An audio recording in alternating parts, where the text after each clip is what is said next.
As 7 Profecias Maias, quinta parte. Bem-vindos. O tempo maia é circular. Avança para frente e para trás, simultaneamente. Nunca termina. É formado por círculos que sempre existiram e que continuarão existindo eternamente. É o respirar de Hunabku, o respirar de Deus. Nós também temos esses ciclos internamente, para permitir a transformação de nossa mente e a evolução de nossa civilização no sentido da harmonia. Neste programa, veremos alguns sistemas humanos que irão se transformar para passar do medo ao amor e os sentidos que desenvolveremos nesta transição. A primeira profecia maia mostra o universo como um processo de ciclos eternos com escalas diferentes, em nível galáctico, com ciclos de 26 mil anos, e em nível pessoal, com vidas de 70 anos, que são vividas inscritas nesses ciclos maiores. A primeira profecia anuncia o final do presente ciclo. A partir de 1999 até 2012, cada homem estará no Salão dos Espelhos para encontrar em seu próprio interior sua natureza multidimensional, seu corpo de luz. Diz que nosso Sol gira ao redor de Alcyon, o Sol central das Pleiades, e que os dois sistemas giram ao redor do coração e da mente de Hunabku, no centro da galáxia, em um giro que dura 200 milhões de anos. Os maias, com a primeira profecia, querem abrir a mente do ser humano para a galáxia. Deixam codificada em seu calendário a data-chave para a transformação definitiva, o sábado, 22 de dezembro do ano 2012. Os maias não falam do fim do mundo. Além disso, especificamente, eles dizem que tudo se transforma. Que só o que permanece é o espírito em sua viagem de evolução para níveis superiores. A segunda profecia diz que as respostas a tudo estão no interior do ser humano, que seu comportamento determina seu futuro. Afirma que a humanidade se encontra em um momento de transição fundamental, no sentido de uma nova maneira de perceber o universo. Diz que a Terra e o Sistema Solar estão recebendo um feixe de luz, energia e informação desde o centro da galáxia. Que isso está provocando um aumento na vibração do planeta e nas ondas cerebrais, e que as células do ser humano estão ficando em ressonância, em equilíbrio com a nova frequência, ocasionando enormes mudanças em seu comportamento. A segunda profecia mostra dois caminhos. Um de compreensão e tolerância, o outro de medo e destruição. Em ambos, aprendemos as lições necessárias para a evolução da consciência. Somos nós que devemos decidir qual dos dois caminhos iremos seguir. São o céu e o inferno, manifestados simultaneamente. Ela nos diz que a humanidade se dirige no sentido de uma nova época de luz e harmonia, que para chegar a ela, devemos enfrentar nossos grandes medos e aceitar viver as situações difíceis para aprender com elas. Preservando a paz em qualquer situação que vivamos, por mais difícil que seja, poderemos manter e aumentar nossa energia interna, produzindo um estado de altas vibrações e um estado de respeito por tudo que existe. As situações difíceis estarão em nossas vidas sempre que precisemos aprender alguma coisa com elas.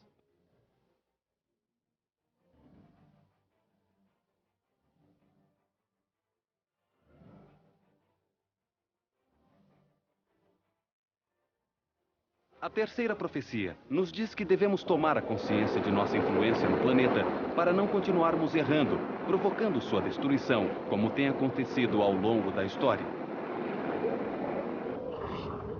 Ela nos diz que os processos de industrialização sem sentido ecológico têm provocado com seus resíduos um aumento geral na temperatura do planeta. Que isso será acentuado com o aumento na atividade do Sol, causado pela energia que se recebe desde o centro da galáxia, ocasionando grandes mudanças no clima e nos ventos.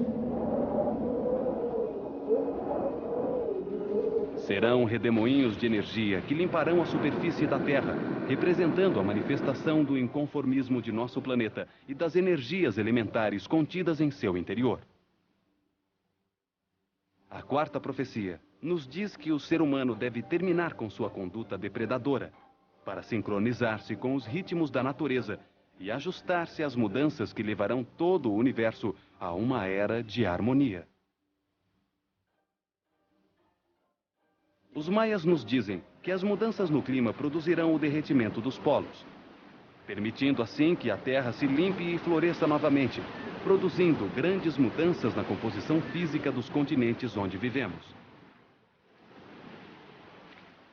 Todas as profecias procuram uma mudança na mente do ser humano, pois o universo está gerando todos esses processos para que a humanidade se expanda pela galáxia, compreendendo sua integridade fundamental com tudo que existe.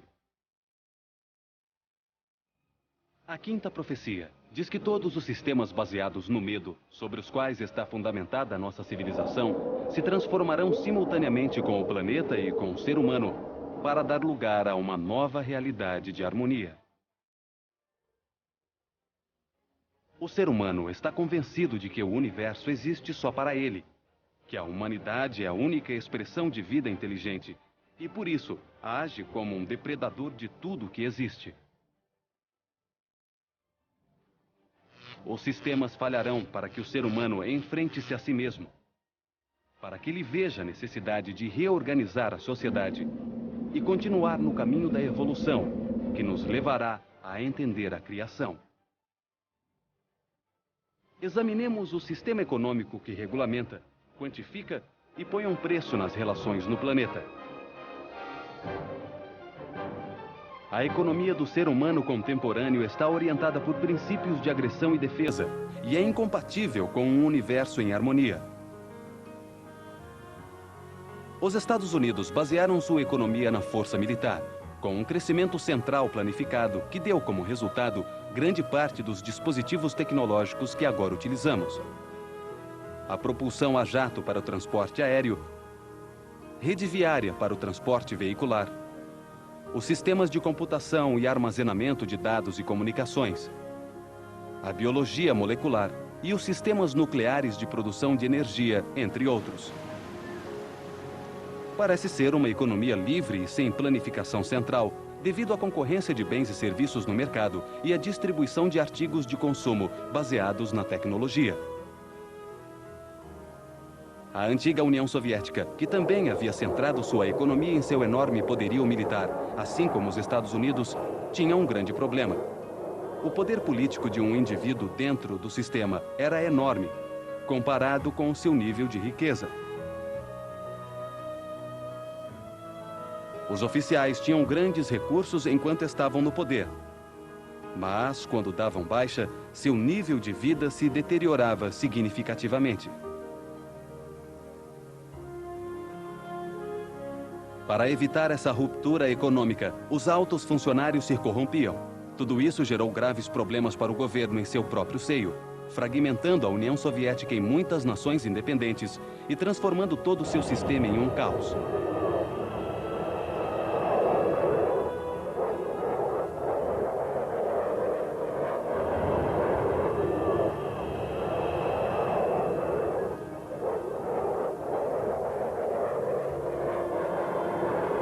Aquela que era a segunda potência mundial está em ruínas, e todos os países entenderam, graças à União Soviética, que é preciso tomar outro caminho.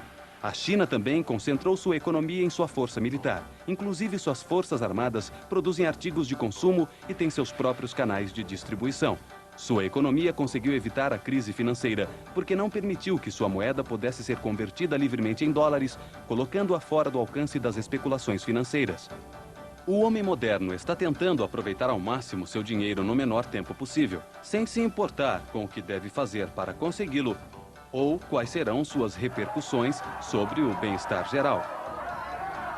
O eixo Estados Unidos-Europa-Japão baixou com sucesso seus custos de produção, aumentou suas vantagens e seu nível de poupança e obteve enormes recursos financeiros. decidiram aumentar seus mercados, repetindo a estratégia empregada ao final da Segunda Guerra com o Japão e com a Europa, injetando maciçamente dinheiro nas economias da América Latina, Índia, Paquistão, Sudeste Asiático, Coreia e China. Os preços das ações subiram, assumindo um crescimento similar ao de 1945. E uma política de livre movimentação de bens e capitais foi implementada em todo o mundo. Investiram então enormes quantidades de recursos em milhares de projetos e ações que não produziram uma expansão da produção industrial, mas que só se interessavam pela especulação financeira.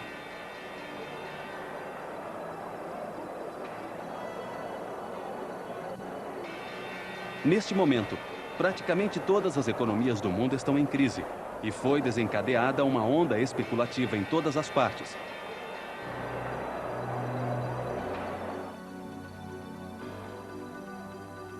Em apenas um dia, US$ 1,5 trilhão muda de mãos nos mercados financeiros internacionais. 15% de queda nos mercados fazem desaparecer uma riqueza equivalente à produção anual de todas as fábricas dos Estados Unidos. Desde 1995, a economia mundial não é mais dominada pelo intercâmbio de automóveis, aço, trigo e outros bens e artigos reais, mas pelo intercâmbio de divisas, ações e títulos de crédito. Quer dizer, de riqueza virtual com a qual é muito fácil especular.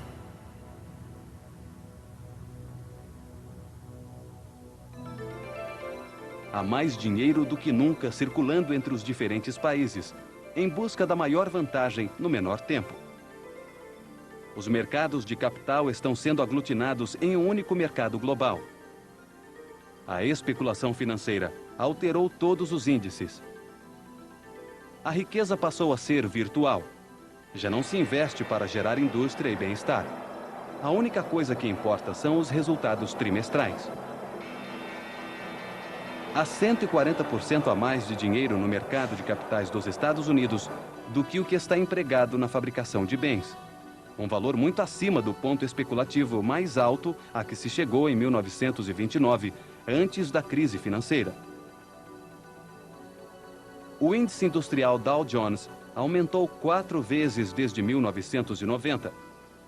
Hoje está acima dos 11.000 pontos. Antes levava 72 anos para aumentar 15% a média dos lucros. Para recuperar seu equilíbrio, deveria baixar 5.300 pontos, uma queda de 50%. O New York Times informou que nos anos 90, a dívida privada, particularmente a dos consumidores, aumentou a níveis nunca vistos e a renda anual aumentou em apenas $1.200, passando de 35.745 em 1973 para 37.000 em 1990.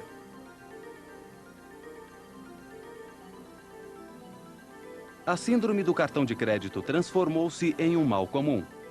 O ser humano assume uma dívida superior ao que ganha, pondo sua economia pessoal na corda bamba. E isso se reflete em todos os níveis.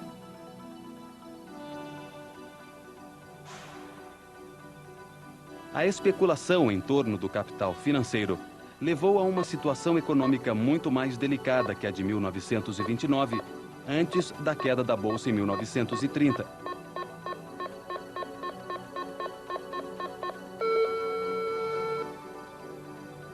Quase todas as economias do mundo estão com problemas.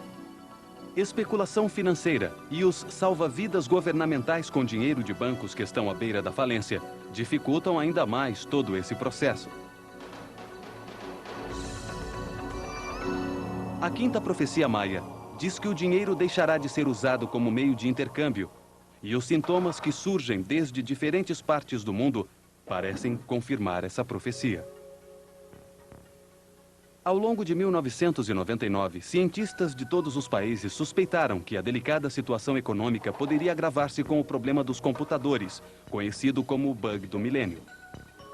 Diferentes órgãos governamentais e empresas de todas as partes investiram milhões de dólares em programas de software e técnicos que foram capazes de evitar que o caos informático terminasse por fazer desmoronar o sistema econômico e financeiro mundial. O pânico surgiu quando os especialistas perceberam que o processamento de datas através dos computadores era feito com a utilização de anos de 2 dígitos, ao invés dos 4 dígitos reais. Os cartões perfurados dos anos 50 e 60 tinham grandes limitações quanto à quantidade de informação que podiam administrar. Por isso, dataram a informação com apenas 2 dígitos. Essa deficiência, por defeito, foi sendo passada aos novos sistemas operacionais e computadores, sem ser corrigida. Um subprograma antepunha automaticamente ao ano de 2 dígitos o número 19, para que as pessoas vissem um ano de 4 dígitos, embora na realidade o computador estivesse processando 2 dígitos. A transição de 1999 para 2000 faria com que os computadores, cujo problema não tivesse sido corrigido, voltassem para o ano de 1900. E todos os dados armazenados em seus arquivos passariam a ser posteriores à data em que se encontraria o computador, e todas as operações dariam resultados errados. Apesar das previsões, a rede informática sobreviveu ao bug do milênio.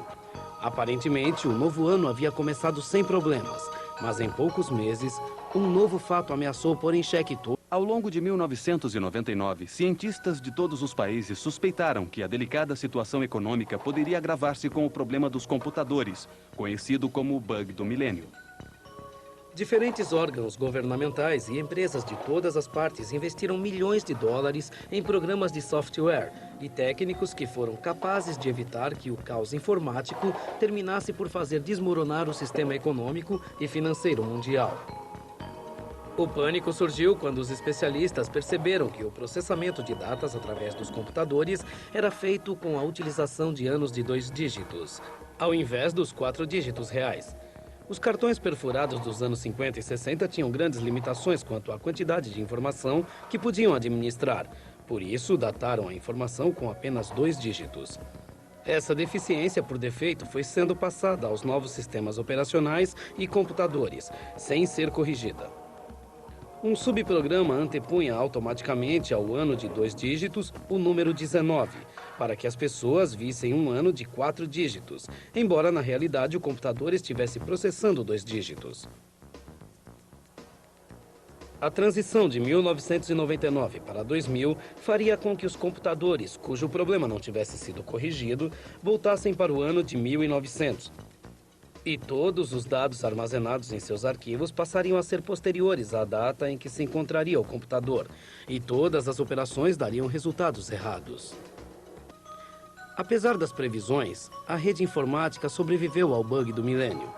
Aparentemente, o novo ano havia começado sem problemas, mas em poucos meses, um novo fato ameaçou pôr em xeque todo o sistema informático.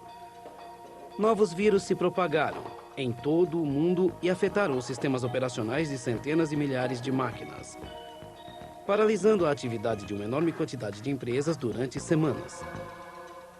A isso soma-se o perigo dos hackers, piratas informáticos que invadem a segurança dos computadores e podem ter acesso e alterar qualquer informação confidencial armazenada em um disco rígido. Além disso, com o surgimento do comércio eletrônico, na atualidade é possível roubar um número de um cartão de crédito que esteja navegando pela internet e fazer compras ilimitadas através da rede. Milhares de usuários podem ficar arruinados, sem que seja possível comprovar quem efetuou a compra. Todos esses perigos podem ter gravíssimas implicações para a economia mundial. Os sistemas de controle do tráfego aéreo, as alfândegas, as redes de transporte, os sistemas de telecomunicação, as redes de distribuição de alimentos e as redes de eletricidade são alguns dos ramos de atividade que seriam afetados. Existem, então, situações de alto risco no sistema econômico e no sistema de controle de informações. E se a isso acrescentarmos o aumento na atividade do Sol, que pode causar danos irreparáveis nos satélites, a situação se complica. Com as labaredas solares, recebemos uma dose incomum de raios ultravioletas, que expandem a atmosfera superior da Terra, diminuindo a pressão que existe sobre os satélites que estão a baixa altura. Isso faz com que eles reduzam sua órbita para uma outra muito mais rápida. Perderemos o contato temporal com eles, na melhor das hipóteses, e serão interrompidas todas as comunicações por satélite do planeta. Também pode acontecer que os 19 mil objetos que se encontram na órbita da Terra, ao receber uma alta dose de eletromagnetismo do Sol, tenham seus componentes eletrônicos danificados e deixem de funcionar para sempre.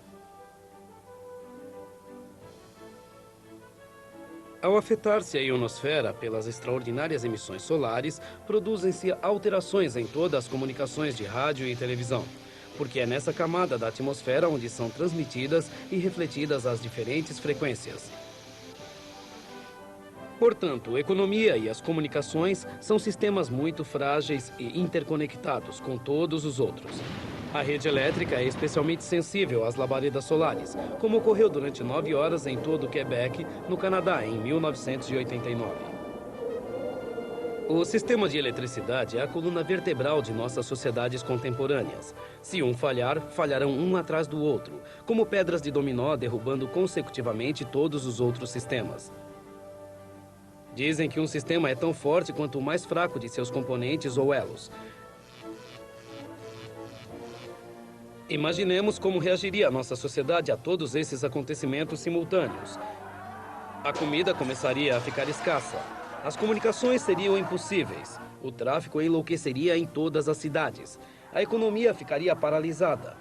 A maioria das pessoas perderia o juízo e teriam início a desordens civis que, pela quantidade de pessoas envolvidas, ultrapassariam todas as expectativas e os controles civis ou militares dos governos. Essa situação de descontrole total modificaria para sempre todos os sistemas da sociedade. Os sistemas religiosos, baseados em um Deus que infunde medo, também entrariam em crise. Surgirá um único caminho espiritual comum para toda a humanidade, que terminará com todos os limites estabelecidos entre as diferentes maneiras de se ver Deus. O novo dia galáctico é anunciado por todas as religiões e cultos como uma época de luz, paz e harmonia para toda a humanidade. É claro, então, que tudo que não produza esse resultado deve desaparecer ou transformar-se. A nova época de luz não pode ter uma humanidade baseada na economia militar de imposição de verdades pela força. Os novos tempos de harmonia universal não podem estar baseados em um sistema não equitativo de distribuição da riqueza, representado no dinheiro, na riqueza virtual e na especulação financeira.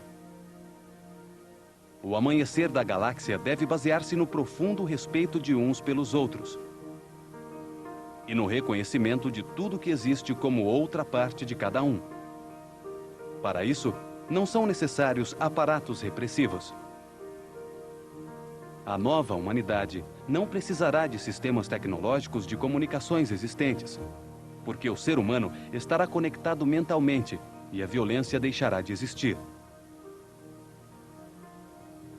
Estamos no final do ciclo da noite de 5.125 anos, no final de um dia galáctico de 26 mil anos, a ponto de entrar no amanhecer da galáxia. A época de dança que os maias denominaram o tempo do não-tempo também foi profetizada por outras culturas e religiões. Todas concordam que está prestes a acontecer uma mudança de grandes proporções.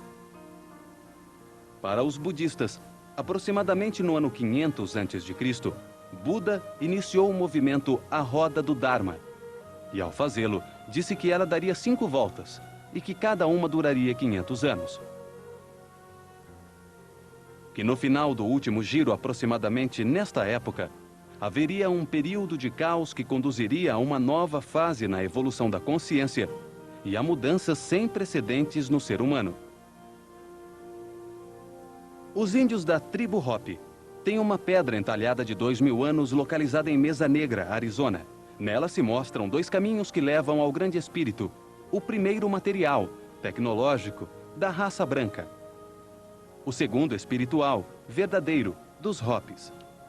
Os 2 caminhos avançam paralelos, mas no final, depois de uma época de purificação, o caminho tecnológico zigue-zagueia e desaparece, enquanto que o caminho Hopi floresce até o 5º mundo.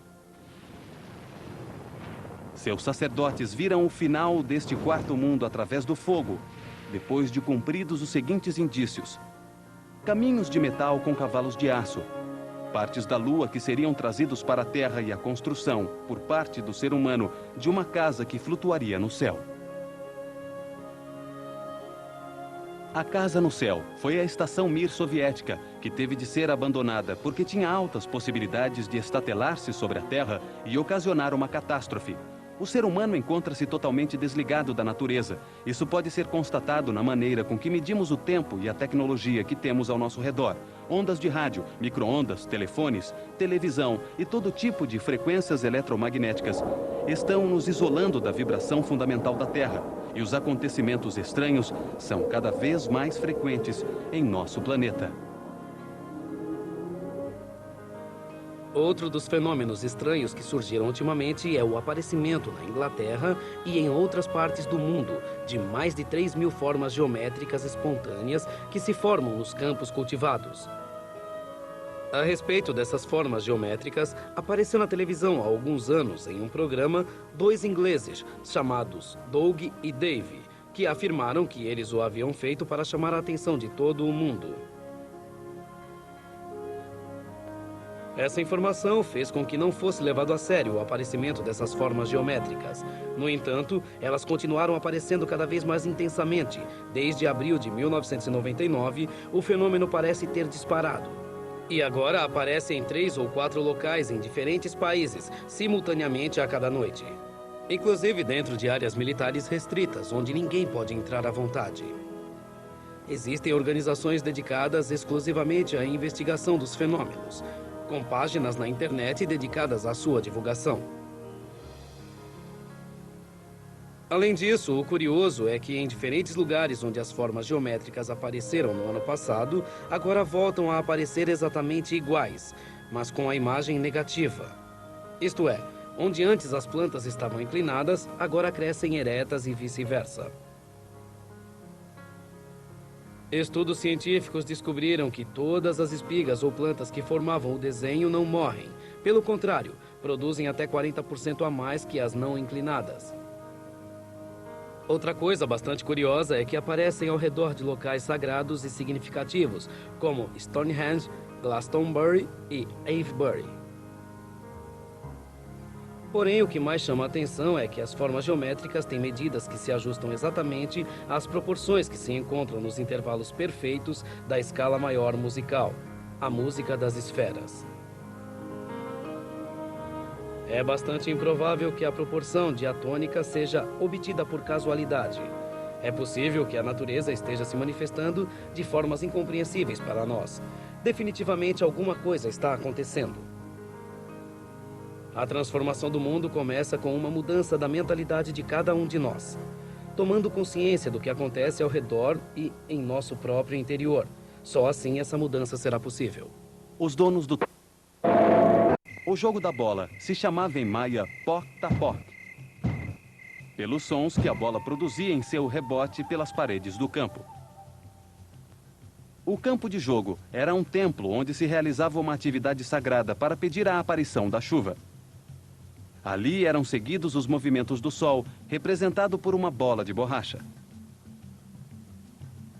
A borracha, um látex ou seiva leitosa extraída da Oucoaitlo, ou árvore do oleado, ao secar em alguns recipientes circulares feitos com a casca da abóbora, os ricali formavam a bola.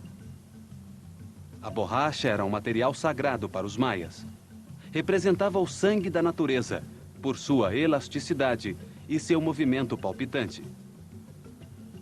Com ela, eles também untavam papéis que queimavam como oferenda às diferentes essências.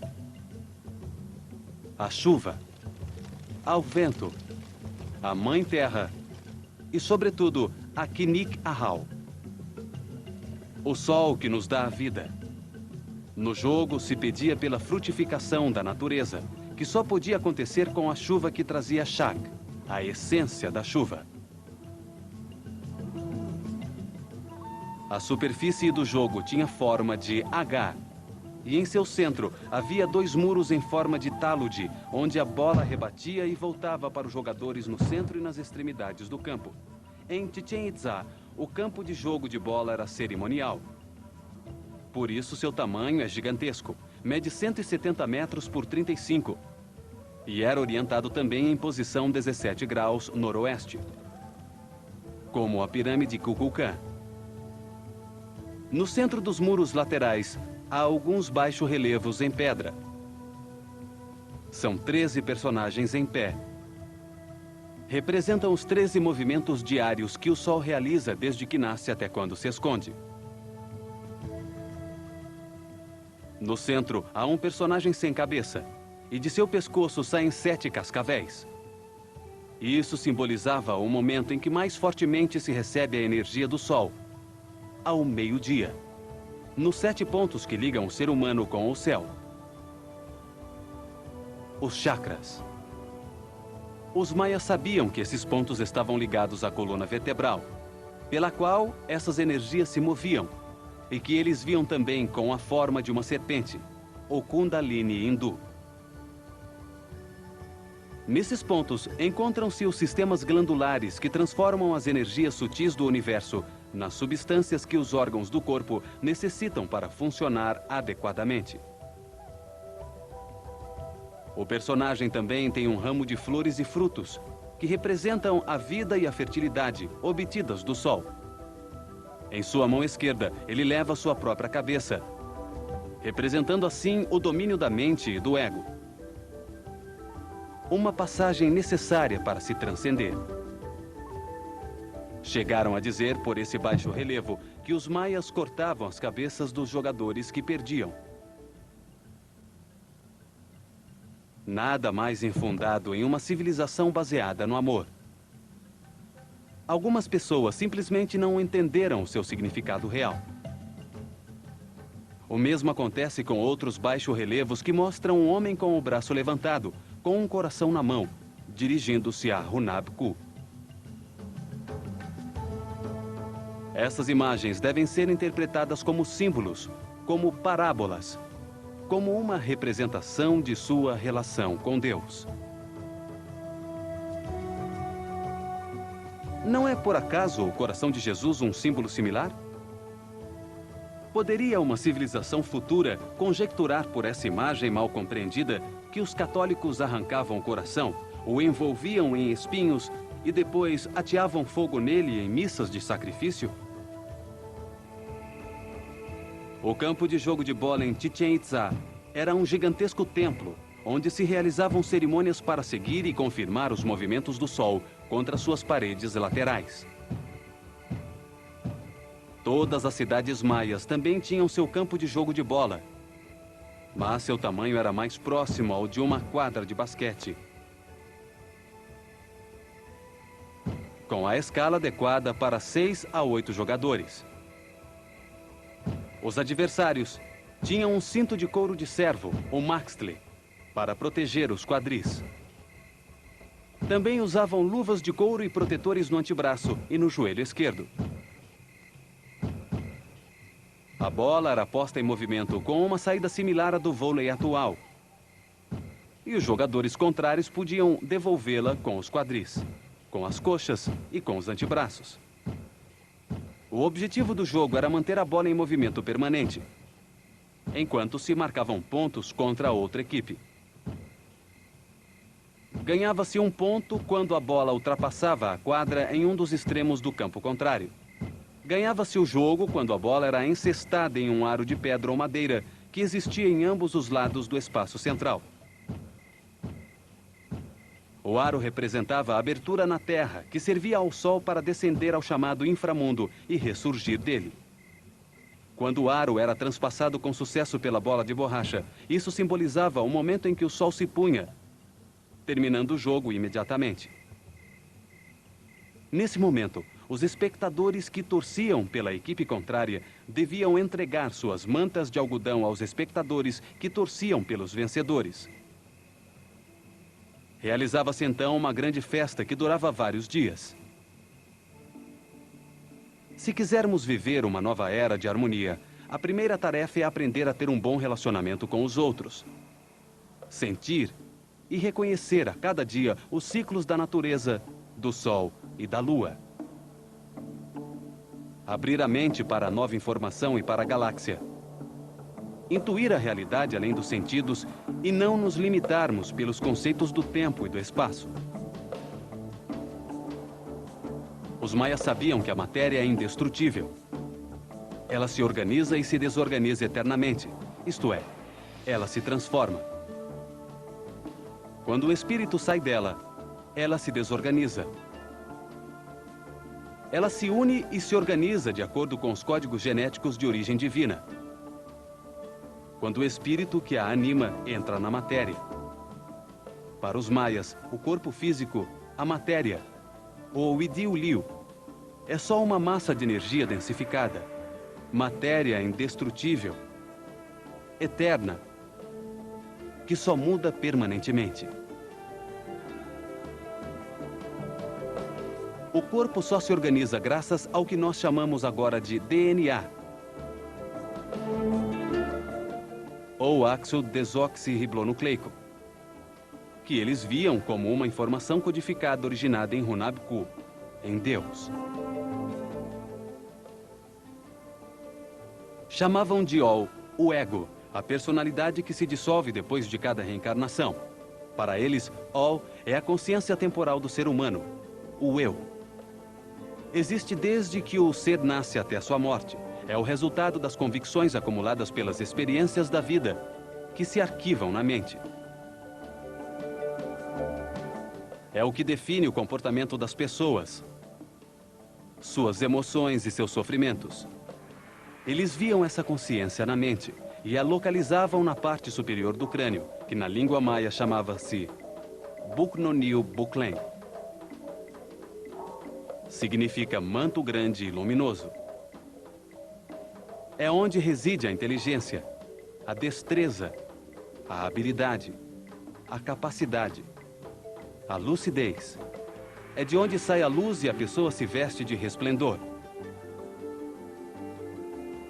Ali eram armazenadas as convicções, a cultura, as tradições e os costumes que determinam a estrutura social e o comportamento de todos os seres humanos.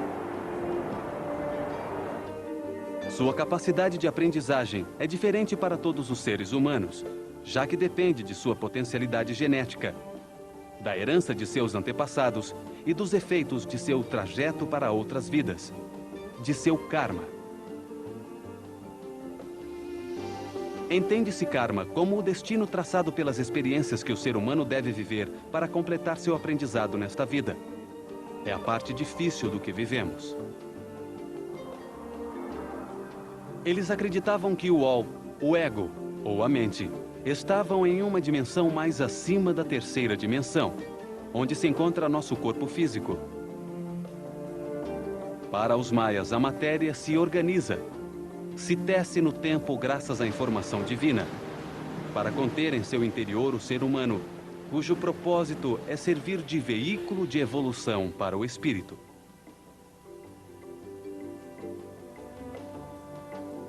O espírito, ou Yin-Han, como eles o chamavam, é a consciência permanente de todo ser humano.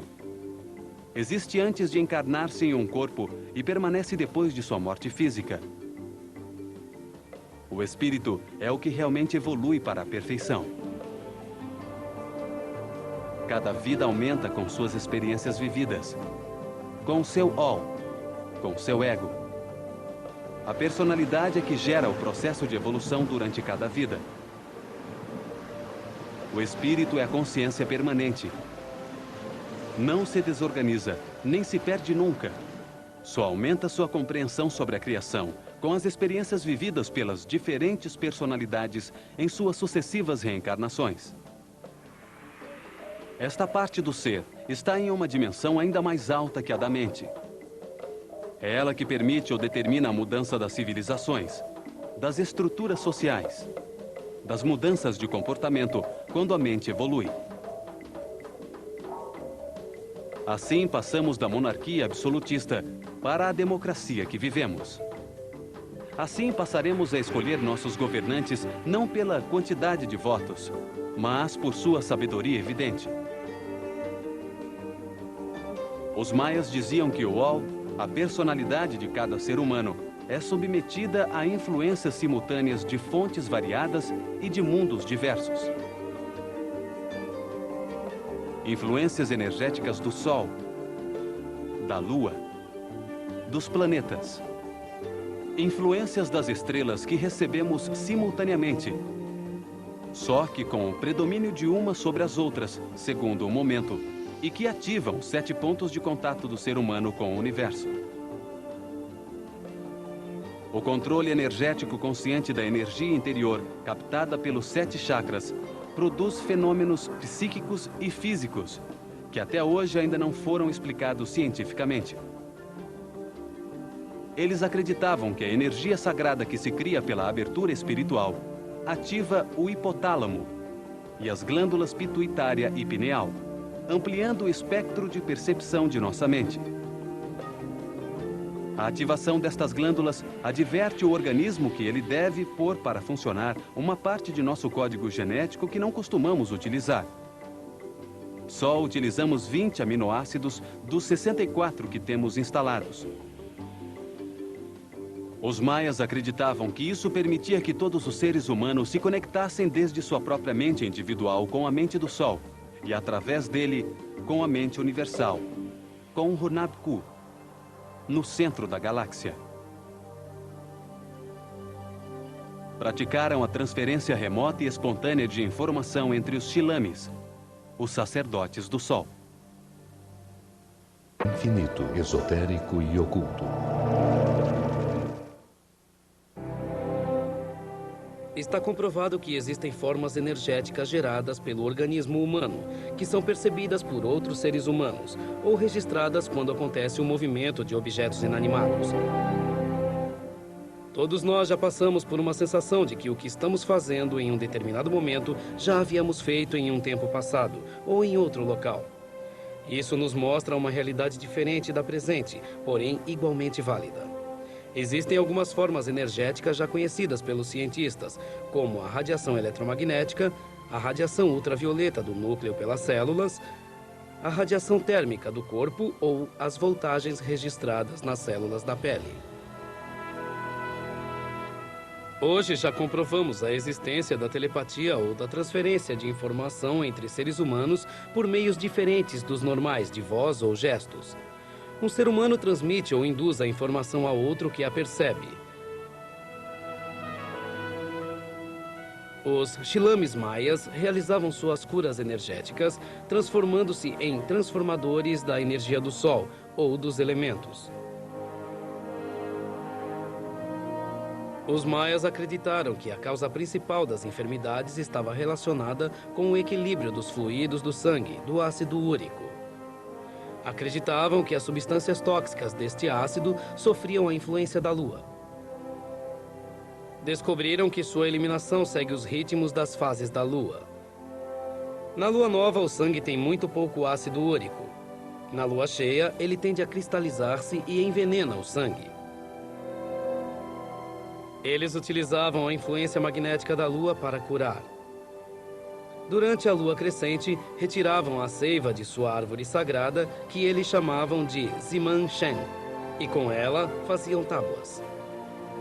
O momento do corte era muito importante para que a seiva estivesse limpa e pura, pois eles sabiam que ela conduzia forças positivas e negativas de características eletromagnéticas.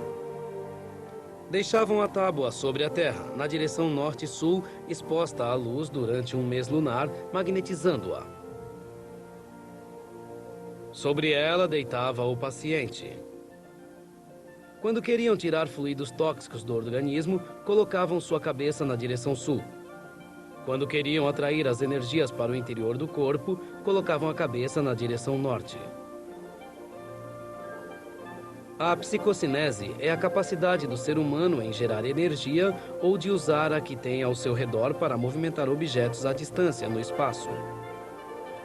Já foram comprovados efeitos de flexão e fratura na matéria à distância, como os realizados por Uri Geller e Sekiguchi Jun. A porta para nos transformarmos em seres multidimensionais já está aberta. Jesus foi um dos que a utilizou e nos deixou uma mensagem na qual ele disse que nós faríamos proezas iguais ou maiores que as que ele havia realizado. O Códice dos Chilamês, um dos quais foi Shumael, fala sobre a clarividência ou conhecimento remoto de acontecimentos de nossa época, de fenômenos ou eventos de tempos futuros, como a previsão da chegada de Cortés. Os maias sabiam que o universo existe graças à polaridade. Duas fases contrárias, uma positiva e a outra negativa, que formam a eterna dualidade. Eles a chamavam de Omeiyotl. Essa polaridade se manifesta no dia e na noite. Uma fase ativa e uma passiva. Eles chamavam de Riá, a fase positiva. A claridade do sol, a atividade, o masculino, o verão, o céu, o calor. Chamavam de Rio, a fase negativa, a sombra ou escuridão, o repouso, a lua, a feminilidade, o inverno, as nuvens, a chuva, o frio. Ria-rio é a oposição entre o dia e a noite, a claridade e a escuridão, o calor e o frio, a secura e a umidade, a vida e a morte. Descobriram que estas duas fases não eram absolutas, isto é, elas se transformam permanentemente de uma para a outra. Alguma coisa de uma existe na outra, quer dizer, ondulam, afetando toda a natureza e todos os acontecimentos. O ser humano é o resultado dessa eterna dualidade. Todos nós temos uma parte masculina e uma feminina. Os dois principais movimentos são a rotação e a translação. Sem eles, nada teria vida. Para os maias, o segredo do controle do tempo está na sincronia com o presente. O passado não existe e não faz sentido nós nos preocuparmos com o futuro. Para sermos felizes, devemos nos localizar no tempo presente. Este se encontra no centro do símbolo do infinito, o número 8. Atrás, a volta de seu passado. À frente, o círculo de seu futuro. Estes círculos estão sempre em movimento. Representam estados mentais que convergem no cruzamento, no presente. Na maior parte do tempo, não estamos sincronizados com o presente, mas preocupados com o futuro, ou sentindo saudade, ou evocando o passado, tempos que realmente não existem. Em nosso próximo programa, veremos a sexta profecia. Ela fala sobre a transição final deste ciclo para o seguinte, sobre o amanhecer da galáxia. Prediz o aparecimento de um cometa que trará grandes mudanças físicas em nosso planeta. Acompanhe-nos em nosso próximo encontro.